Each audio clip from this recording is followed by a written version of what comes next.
Sziasztok, ez itt a 2-4, remélem a szerelésemből már kitaláltátok, hogy megzenekarra fogunk most beszélgetni. Igen, a Helmettel folytattunk egy viszonylag komoly beszélgetést, most pedig el is indulunk hegyaljára, ahova légy szíves, kövessetek minket, jó?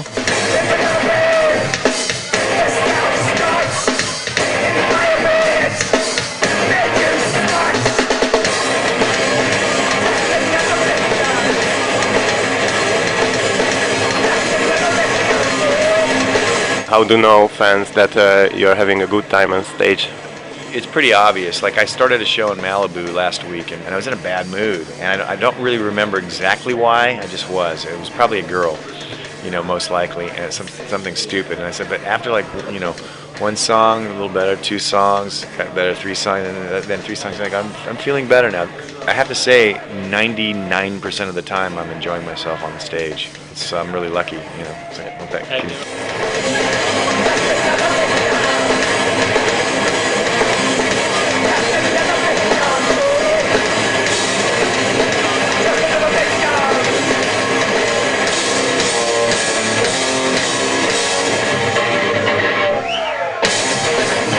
I'm 48 years old, so the music is very sort of physically and emotionally and spiritually draining and demanding, and you get the music kind of provides you a lot of energy. There's something about playing live music, it can't be you can't rely on the crowd. You know what I mean? Because we've played in front of so many different crowds.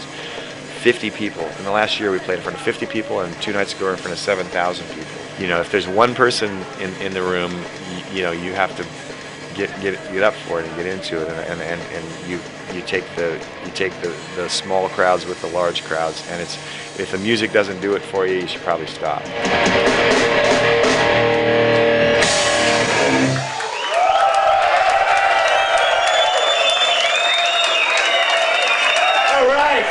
When I sit down to write an album, it's not, I say, this is some concept. All these songs are going to be about, girls, or all these songs are going to be about politics, or all these songs are going to be about, I'm not trying to, there's no message, other than a fascination with the language and words and poetry. You know what I mean? Really, and that's a similar thing. That jazz is, similarly, fulfills this side of my soul or my personality that is kind of seeking the next, sort of harmonic, combination. And in Western music, there's 12, essentially, 12 notes, in the chromatic scale.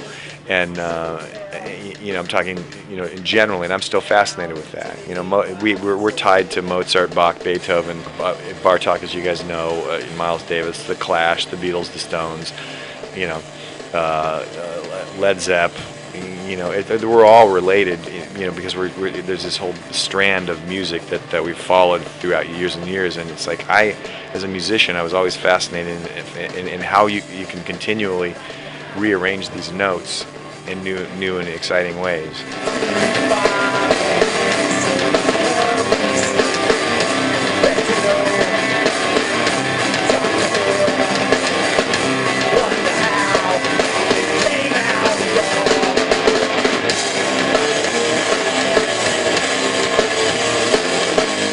I listen to rock bands, but I find a smaller percentage of rock music interests me than jazz music or classical music. For me personally, I've been playing the guitar for 30.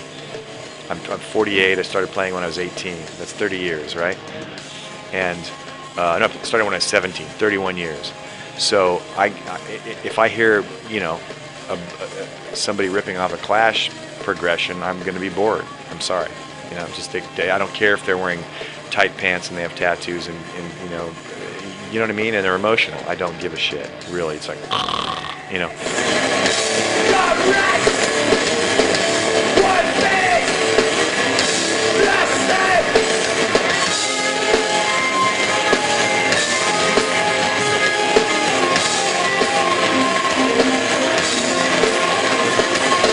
Which famous bands do you think you had the biggest influence on in the 19s? They usually talk to me about they've always brought up the whole new metal thing, Korn and Limp Bizkit, and then System of a Down and the Deftones and you know, Quicksand and Tool. And I've heard all those bands, and I hear elements, you know, but they're also, all those bands kind of have their own thing, you know. There's just, I think what it is that the Helmet was such a clear vocabulary. Here's the guitar, and you drop tune it, and the, you know, the idea. Some of them everybody gets something different from it. And for me, it was about writing a really strong riff, a motif. You know, if you want to, like I always bring up Beethoven's Fifth Symphony because that's the best heavy metal riff ever. You know, I listened to it yesterday. It's like it's about being musical and developing something. But people got, whoa, if I drop tune my guitar and I turn it up really loud, it's heavy and it sounds, you know, cool. Like, not so much. It might sound cool right now when you're 18, but when you're 48, you know, is it musically interesting? Highway to Hell still sounds good. You know, Kashmir still sounds good.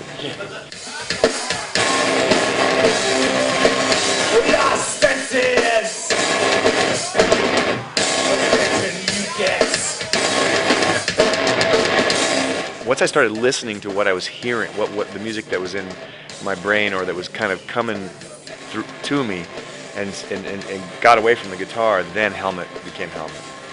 And I was walking home, literally walking home at night. I was like, stop! You know, and I sat down with the guitar and I had to change the tuning to make it work.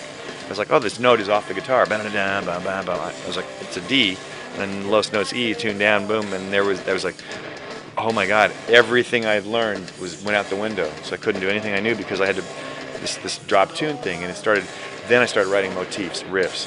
Then Helmet became something.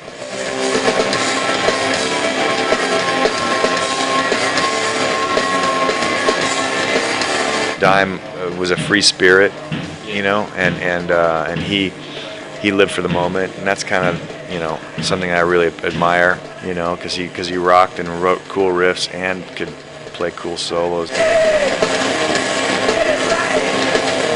Why don't you play? My uncle said, you know, did you get to play a nice John Denver song? Yeah, don't you like John Denver? I'm like, you know, yeah, he's fine, but it's not what I'm doing.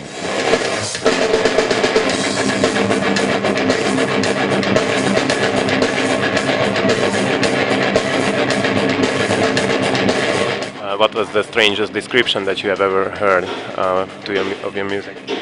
Well, the stupidest one was the Thinking Man's Metal. That post-hardcore. That's what the last label called it. Post-hardcore.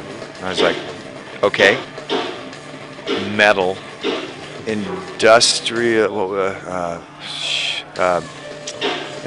hardcore. Like, really? This guy in a review said something about my guitar solos have no relation to the chord changes, and I was like, wow. Either you are a fucking genius, or you're the stupidest motherfucker that, you know, that ever, you know, got paid to write a review. I'm not writing music for him or her, or trying to play music for any particular audience. I could care less. Like, I don't care if you can say, oh, he's old and bald and gray, or he doesn't have cool clothes, or whatever. It's like, it's not what it's about, really. You know what I mean? And I've been so blessed that I get to wake up every day of my life and pick up a guitar and work and solve musical problems, and work towards something, and use the English language and try to solve lyrical problems. You know, like have some emotional thing or an intellectual concept and try to put it into words in some way. You know, and that's a blast. It's I can't think of a better life.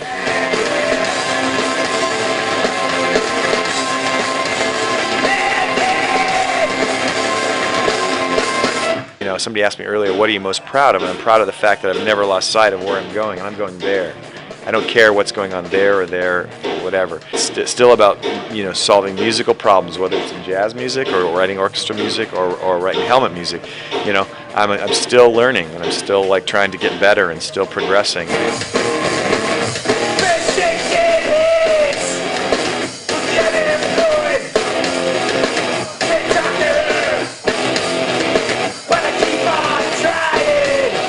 When I die, hopefully I've left something of substance behind, and it's not like, yeah, he had cool tattoos.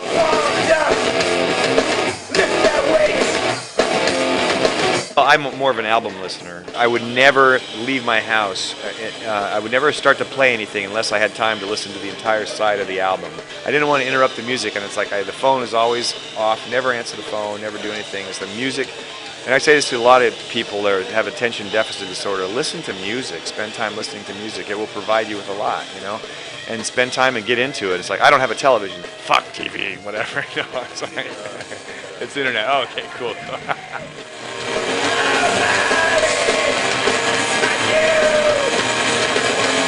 Hi, this is Paige Hamilton from Hellman. You're watching Captain Age. All right.